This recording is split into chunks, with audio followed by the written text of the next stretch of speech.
Data చోరీ కేసులో తెలంగాణ ప్రభుత్వం కీలక నిర్ణయం తీసుకుంది. ఈ వ్యవహారంపై లోతుగా దర్యాప్తు చేసేందుకు ప్రత్యేక దర్యాప్తు బృందాన్ని సిట్ను ఏర్పాటు చేస్తూ ఉత్తర్వులు జారీ చేసింది. 9 మందితో ఏర్పాటు చేసిన ఈ ప్రత్యేక దర్యాప్తు బృందానికి ఐజీ స్టీఫెన్ రవీంద్ర నేతృత్వం వహిస్తారు. Kamareddy SP Shweta, Cyberabad crime DCP Rohini Priyadarshini, Narayanpet DSP Sridhar, cyber crime DSP Ravikumar Reddy, Madhapur ACP Shyamprasadarao, Cyberabad cyber crime ACP Srinivas, inspector Ramesh, వెంకట్రామిరెడ్డిలను సిట్లో సభ్యులుగా నియమించింది.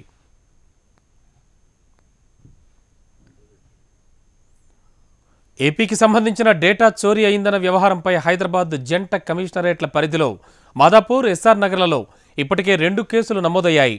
వీటిపై దర్యాప్తు కొనసాగుతోంది. అయితే ఐటీ గ్రిడ్స్ సంస్థ డేటా చోరీకి పాల్పడిందనే ఆరోపణలపై పోలీసులు ఈ కేసును దర్యాప్తు చేస్తున్నారు.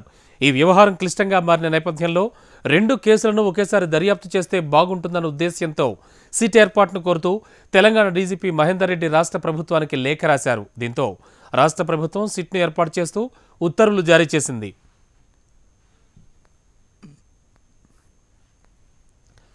సైబర్ నేరాలపై అవగాహన కలిగిన అధికారులతో సిట్ ఏర్పాటు చేశారు. ఈ 2 కేసుల దర్యాప్తును వెంటనే ప్రారంభించాలని ప్రభుత్వం ఆ ఉత్తర్వుల్లో పేర్కొంది. దర్యాప్తు పూర్తయ్యాక కోర్టులో నివేదిక సమర్పించాలని జీవోలో పేర్కొన్నారు.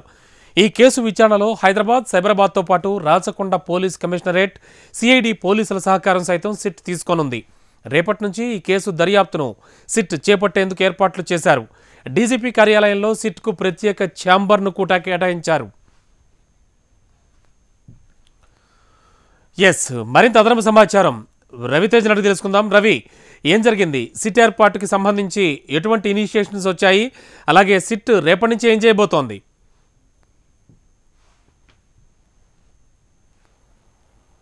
ఐటీ గ్రిడ్ అక్రమాల వ్యవహారంపై 2 రాష్ట్రాల రాజకీయాల్లో తీవ్ర ఉత్కంఠ రేగుతుంది.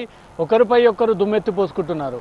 ఇటు ఇప్పటికే తెలంగాణ, అటు ఆంధ్రప్రదేశ్కి చెందినటువంటి ఐటీ గ్రిడ్ టీడీపీకి చెందినటువంటి కంపెనీపై తెలంగాణలో 2 కమిషనరేట్ పరిధిలో కేసు నమోదు కాగా తిరిగి తెలంగాణ ప్రభుత్వంపై కేసు నమోదు చేసే దిశగా మాత్రం అటు టీడీపీ నాయకులు ఉన్నట్టుగా మాత్రం సమాచారం అందుతుంది. ఇంతకుముందే Hyderabad CP IT grid company ఎప్పుడు ఏర్పాటు చేశారు, ఏ విధంగా వీళ్ళు ఓటర్లకు ఫోన్ చేసి అక్కడి నుంచి కూడా డేటా సేకరిస్తున్నారు, ఆ తర్వాత తిరిగి టీడీపీ కీ పర్సన్కి ఏ విధంగా చేరుకుంటుంది, అక్కడి నుంచి కూడా ఏదైతే ఓట్ల నమోదుకు సంబంధించినటువంటి అధికారి ఉన్నాడో అతనికి ఏ విధంగా వెళ్తుంది, ఆ తర్వాత ఎట్లా ఓట్ల తొలగింపులు జరుగుతున్నాయంటూ కూడా హైదరాబాద్ సిపి క్లియర్గా ఒక మ్యాప్ రూపంలో కూడా దాన్ని పబ్లిష్ చేసి మీడియా ముందు కూడా వివరించడం జరిగింది. ఆ తర్వాత తెలంగాణ ప్రభుత్వం ఒక కీలక నిర్ణయం తీసుకుంది.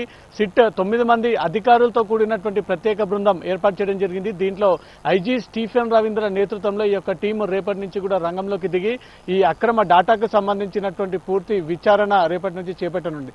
ఇప్పటి వరకు ఇటు సైబరాబాద్, హైదరాబాద్ 2 కమిషనరేట్లకు చెందినటువంటి కేసు దర్యాప్తుకు సంబంధించినటువంటి వివరాలు సిట్ ఏర్పాటు తర్వాత ఈ సిట్ అధికారులకు ఇప్పటి వరకు చేసినటువంటి దర్యాప్తు వివరాలను కూడా అందించిన తర్వాత రేపటి నుంచి ఇప్పటి వరకు ఈ 4 రోజుల పాటు ఈ 2 కమిషనరేట్ పరిధిలో ఉన్నటువంటి పోలీసులు ఎంతవరకు దర్యాప్తు జరిపారు, ఎంతమందిని సస్పెక్ట్లను ఈ కేసులో విచారణ జరిపారు, ఎంతమందికి నోటీసులు జారీ చేశారు, అటు సైబరాబాద్లో కానీ ఇటు హైదరాబాద్లో కానీ ఏ పోలీస్ స్టేషన్లో ఏ సెక్షన్ల కింద కేసు నమోదైందని సంబంధించి కూడా పూర్తి వివరాలు ఈ రోజు సిట్ చేతికి అందిన తర్వాత రేపటి నుంచి కూడా ఈ 9 మంది అధికారులతో ఏర్పాటు చేసినటువంటి బృందం రంగంలోకి దిగి టెక్నికల్ పరంగా కానీ ప్రత్యక్ష సాక్షులను కానీ ఈ కేసులో ఇచ్చినటువంటి కంప్లైంటర్ల వాంగ్మూలం తీసుకోవడం కానీ ఇంతవరకు విచారణ జరిపినటువంటి అధికారుల దగ్గర నుంచి కూడా ఎంత మేరకు విచారణ జరిగింది, ఎంతవరకు జరిగింది అనేది కూడా పూర్తి వివరాలు వారి దగ్గర నుంచి తీసుకున్నాక రేపటి నుంచి రంగంలోకి ఈ సిట్ అధికారులు దిగనున్నారు. ఇటు డీసీపీ సైబరాబాద్ రోహిణి ప్రియదర్శిని, అటు కామారెడ్డికి చెందినటువంటి సీతారెడ్డి, 3 ఐపీఎస్లను ఈ సిట్లో చేరుస్తూ 3 ప్రత్యేక బృందంగా ఏర్పాటు చేయడం జరిగింది.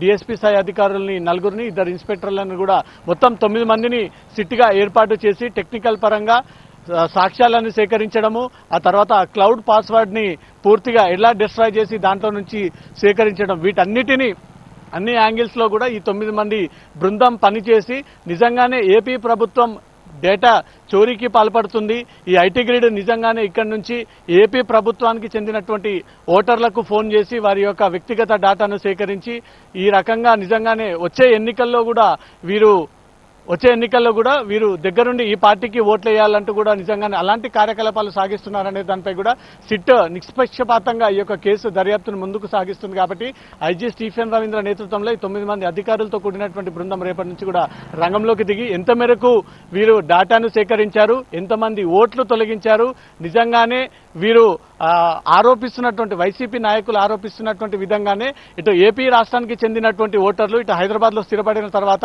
అటు ప్రభుత్వం అనుసంధానంలో లేకపోవడము, అటు నియోజకవర్గంలో ఉండకపోవడము, ఈ బూత్లో కూడా వీళ్ళు లేకపోవడం కారణంగానే ఓట్లు తొలగిస్తున్నారంటూ కూడా ఇంతకుముందు హైదరాబాద్ సిపి క్లియర్గా ఎక్స్ప్లెయిన్ చేశారు. 2-3 ఓటర్లని తొలగించినటువంటి ఎగ్జాంపుల్స్ని కూడా మీడియా ముందు వివరించారు. ఇటు హైదరాబాద్లో ఉంటున్నటువంటి 3, అటు ఏపీకి చెందినటువంటి వారే. ఒక్కసారి వారి ఆన్లైన్లో చెక్ చేసుకుంటే వారి పేర్లు దీంట్లో అదృశ్యం కావడం అంటే ఖచ్చితంగా ఈ ఐటీ గ్రిడ్ కార్యాలయం నుంచే ఈ యొక్క ఓటర్ల తొలగింపు ప్రక్రియ జరిగింది అనేది కూడా హైదరాబాద్ కొన్ని ఎవిడెన్స్ ని కూడా ఇంతకు ముందు క్లియర్ గా ఎక్స్ప్లెయిన్ చేయడం కూడా జరిగింది. రాజు.